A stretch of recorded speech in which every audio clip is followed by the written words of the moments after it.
ಒಂದು ಸಂಘ ಸುಮಾರು 2009ರಿಂದ ನಾವು ಈ ಸಂಘನ ಶುರು ಮಾಡಿ ಕೆಲಸ ಮಾಡ್ತಾ ಇದ್ವಿ. ನಮ್ಮ ಉದ್ದೇಶ ಏನಂದರೆ ಏನಿವತ್ತು ಮೆಕ್ಯಾನಿಕ್ಸ್ಗಳಿಗೆ ವಿದ್ಯಾವಂತರಿದ್ದೀವಿ, ಅವ್ರನ್ನ ಒಂದು ಅಪ್ಗ್ರೇಡ್ ಮಾಡಬೇಕು, ಅವ್ರಿಗೆ ಒಂದು ಟ್ರೈನಿಂಗ್ ಪ್ರೋಗ್ರಾಮ್ಸ್ ಕೊಟ್ಟು ಅವ್ರಿಗೆ ಏನು BS6 ಅನ್ನೋದೊಂದು ಈ ಕಂಪ್ನಿಯವರು ಕೂಡ ಕೆಲವರು ಎದುರ್ಕೊತಾರೆ. BS6 ಗಾಡಿ ಅಂದರೆ ಕಂಪ್ನಿಯವರು ಕೂಡ ಇದನ್ನು ರಿಪೇರಿ ಮಾಡೋಕ್ಕೆ ಸ್ವಲ್ಪ ಭಯ ಬೀಳ್ತಾರೆ. ಹಂಗಾಗಿ ಇದನ್ನು ನಾವೇ ಸ್ವಂತವಾಗಿ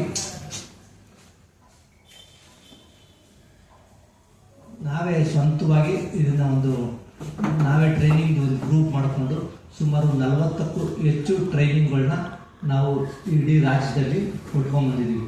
ಪ್ರತಿ ಜಿಲ್ಲೆಗಳಲ್ಲಿ ಇರ್ಬೋದು ಮತ್ತು ಹೋಬಳಿ ಮಟ್ಟದಲ್ಲಿ ಪ್ರತಿಯೊಬ್ಬರು ಕೂಡ ಎಜುಕೇಟ್ ಮಾಡ್ತಾಯಿದ್ದೀವಿ. ಯಾವ ಥರ ಮೆಕ್ಯಾನಿಕ್ಸ್ ಇರಬೇಕು, ಮತ್ತು ಅವರು ಅಂಗಡಿಗಳನ್ನ ಯಾವ ಥರ ಇಟ್ಕೋಬೇಕು, ಮತ್ತು ಅವರ ಕೆಲಸ ಯಾವ ಥರ ಮಾಡಬೇಕಾಗುತ್ತೆ.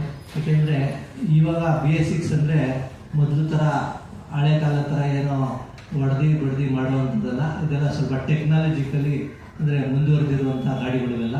ಹಾಗಾಗಿ ಅದನ್ನು ನಾವು ಅಪ್ಗ್ರೇಡ್ ಮಾಡುವಂಥ ವಿಚಾರ ಇದರಲ್ಲಿರುತ್ತೆ.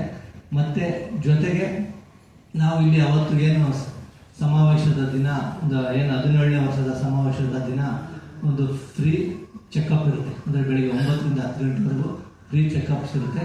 ಮತ್ತು ಸ್ವಲ್ಪ ಗಾಡಿಗಳಿಗೆ ಅಂದರೆ ಎಷ್ಟು 9ರಿಂದ 10 ಗಂಟೆ ಒಳಗಡೆ ಎಷ್ಟು ಗಾಡಿ ಆಗುತ್ತೆ ಅವ್ರಿಗೆಲ್ಲ ಫ್ರೀ ಆಯಿಲ್ ಚೇಂಜಸ್ ಕಾರ್ಯಕ್ರಮ ಕೂಡ ಇಟ್ಕೊಂಡಿದ್ದೀವಿ.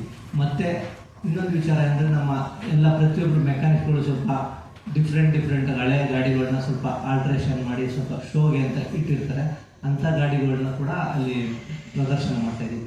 ಮತ್ತು ಏನು ಉದ್ದೇಶ ಇಟ್ಕೊಂಡು ಈ ಕಾರ್ಯಕ್ರಮಕ್ಕೆ ಸಿದ್ದರಾಮಯ್ಯನವ್ರನ್ನಿರ್ಬೋದು, ಮತ್ತು UT ಖಾದರ್ ಇರ್ಬೋದು, DK ಶಿವಕುಮಾರ್ ಇರ್ಬೋದು, ರಾಮಲಿಂಗಾರೆಡ್ಡಿ ಇರ್ಬೋದು, ಸಂತೋಷ್ ಲಾಡ್ ಇರ್ಬೋದು, ಮತ್ತು ನಾರಾಯಣ್ ಗೌಡ್ರು, ಸಲೀಂ ಅಹಮದ್ ಮತ್ತು ಆರಾಧ್ಯ ಪಾಲ್ಗೊಳ್ತಾ ಇದ್ದಾರೆ. ನಮ್ಮ ಉದ್ದೇಶ ಏನಂದರೆ ಸರ್ಕಾರಕ್ಕೆ ನಾವು ಇಷ್ಟು ಲಕ್ಷಾಂತರ ಜನ ಇದ್ದೀವಿ, ನಮಗೆ ಸರ್ಕಾರದ ಸವಲತ್ತುಗಳನ್ನ ಸಿಗಬೇಕು ಅಂತ ನಾವು ಅವರಲ್ಲಿ ಬೇಡ್ಕೊಂಡಂಥ ಸಂದರ್ಭದಲ್ಲಿ ನಮಗೆ ಅಂಬೇಡ್ಕರ್ ಸಹಾಯ ಹಸ್ತ ಯೋಜನೆ ಅಂತ ಒಂದು ಕಾರ್ಡ್ ಕೊಟ್ಟಿದ್ರು. ಆ ಕಾರ್ಡಿಂದ ನಮಗೆ ಏನಂತ ಉಪಯೋಗ ಬರ್ತಾ ಇಲ್ಲ.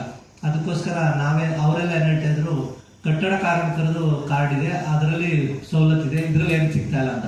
ಅದಕ್ಕೆ ಕಟ್ಟಡ ಕಾರ್ಮಿಕರಿಗೆ ಏನು ಸೆಸ್ ಕಲೆಕ್ಟ್ ಮಾಡ್ತಾ ಇದ್ರು, ಏನು ಒಂದು ಬಿಲ್ಡಿಂಗ್ ಕಟ್ಟಡ ಸೆಸ್ ಕಲೆಕ್ಟ್ ಮಾಡಿ, ಅದೇ ರೀತಿ ನಾವು ಕೂಡ ಅವ್ರಿಗೆ ಒಂದು ಪ್ರಸ್ತಾವನೆ ಕೊಟ್ಟಿದ್ವಿ. ನಮ್ಮಲ್ಲೂ ಕೂಡ ಹೊಸ ಗಾಡಿಗಳಿಗೆ ಸೆಸ್ ಕಲೆಕ್ಟ್ ಮಾಡಿ ಆ ಸೆಸ್ಸಿಂದ ನಮ್ಮ ಏನು ಮೆಕ್ಯಾನಿಕ್ಸ್ನ ನಿಧಿನ ಒಂದು ಸಂಗ್ರಹಿಸಿ ಅವ್ರಿಗೆ ಉಪಯೋಗ ಆಗುವಂಥ ಏನು ಹೆಲ್ತ್ ಇನ್ಶೂರೆನ್ಸ್ ಇರ್ಬೋದು, ಮತ್ತು ಆಕ್ಸಿಡೆಂಟಲ್ ಇನ್ಶೂರೆನ್ಸ್ ಇರ್ಬೋದು, ಮತ್ತು ಅವ್ರ ಮಕ್ಕಳಿಗೆ ವಿಮೆ ಇರ್ಬೋದು, ಮತ್ತು ಕಾಲೇಜ್ಗೆ ಸ್ಕೂಲ್ಗೆ ಇರ್ಬೋದು, ಒಳ್ಳೆ ಎಜುಕೇಷನ್ಗೆ ಅವ್ರಿಗೆ ಉಪಯೋಗ ಆಗುವಂಥ ಒಂದು ವಿಚಾರನ ಇಟ್ಕೊಂಡು ಇದನ್ನು ಸರ್ಕಾರಕ್ಕೆ ಒತ್ತಾಯಿಸುವಂಥ ಕೆಲಸ ನಡೀತಾ ಇದೆ. ಮತ್ತು ಆ ಉದ್ದೇಶ ಇಟ್ಕೊಂಡು ಇವಾಗ ಏನು ಮಾಡಿ ಸರ್ಕಾರ ಮೋಟರ್ ಸೈಕಲ್ ಆ್ಯಕ್ಟ್ ಅಡಿಲಿ ನಮ್ಮನ್ನ ತೊಗೊಂಡಿದ್ದಾರೆ ಮೆಕ್ಯಾನಿಕ್ಸ್ನ.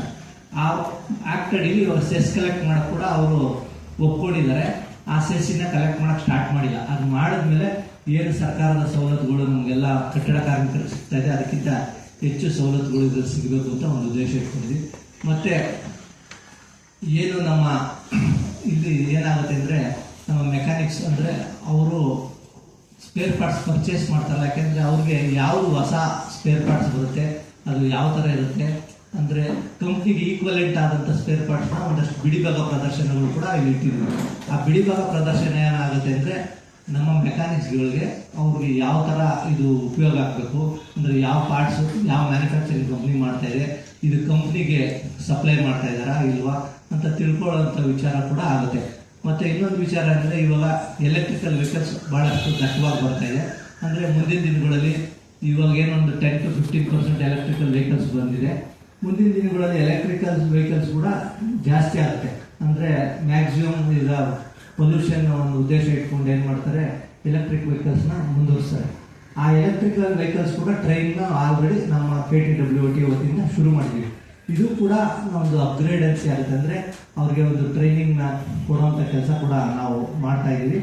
ಮತ್ತು ಈ ಸಮಾವೇಶದಲ್ಲಿ ಸುಮಾರು 15ರಿಂದ 20,000 ಜನ ಸೇರುವಂಥ ನಮ್ಮ ಉದ್ದೇಶ ಇದೆ. ಕಮ್ಮಿ ಅಂದರೂ 10,000 ಜನ ಅಂತೂ ಗ್ಯಾರಂಟಿ ಸೇರ್ತಾರೆ. ಯಾಕೆಂದರೆ ಇಡೀ ರಾಜ್ಯದಿಂದ ಇರ್ಬೋದು, ಮತ್ತು ಬೇರೆ ಇಡೀ ನಮ್ಮ ದೇಶದಿಂದ ಎಲ್ಲ ಕಡೆಯಿಂದಲೂ ಕೂಡ ಬರ್ತಾ ಇದೆ. ಮತ್ತು ಸೌತ್ ಇಂಡಿಯಾದ ಎಲ್ಲ ತಮಿಳುನಾಡು, ಆಂಧ್ರ, ಕೇರಳ, ತೆಲಂಗಾಣ ಪ್ರತಿಯೊಂದು ಜಿಲ್ಲೆಗಳಿಂದ ಎಲ್ಲ ಇದರಿಂದ ಕೂಡ ಬರ್ತಾ ಇದೆ. ಹಾಗಾಗಿ ನಮ್ಮ ಉದ್ದೇಶ ಏನಂದರೆ ನಾವೆಲ್ಲರೂ ಮೆಕ್ಯಾನಿಕ್ಸ್ಗಳು ಒಟ್ಟಾಗಿದ್ದೀವಿ. ಯಾವುದೇ ಥರ ಒಂದು ಸಮಸ್ಯೆ ಬಂದರೆ ಮುಂದಿನ ದಿನಗಳು ಎಲೆಕ್ಟ್ರಿಕ್ ವೆಹಿಕಲ್ಸ್ಗಳು ಈ ಶೋರೂಮ್ಗಳವರು ಈಗ ಏನಾಗ್ತಾ ಇದೆ ಅಂದರೆ ಶೋರೂಮ್ಸ್ ಅವ್ರು ಏನು ಮಾಡ್ತಾರೆ, ಎಲೆಕ್ಟ್ರಿಕಲ್ ವೆಹಿಕಲ್ ಅವರು ಹೊರಗಡೆ ಅವ್ರಿಗೆ ರಿಪೇರಿ ಮಾಡುವಂಥ ವ್ಯವಸ್ಥೆಗೆ ಕಲ್ಪಿಸ್ತಾ ಇಲ್ಲ. ಅವ್ರದೇ ಆದಂಥ ಒಂದು ಉದ್ದೇಶ ಇಟ್ಕೊಂಡು ಮಾಡ್ತಾರೆ. ಅದಕ್ಕೆ ನಾವೆಲ್ಲರೂ ಒಗ್ಗಟ್ಟಾಗಿ ಕೆಲಸ ಮಾಡಬೇಕು ಅನ್ನೋ ಉದ್ದೇಶ ಇಟ್ಕೊಂಡು ಇದನ್ನ ನಾವು ಒಂದು ಸಂಘಟನೆನ ಬಲಪಡಿಸುವಂಥ ಕೆಲಸ ಮಾಡ್ತಾ ಇದ್ದೀವಿ.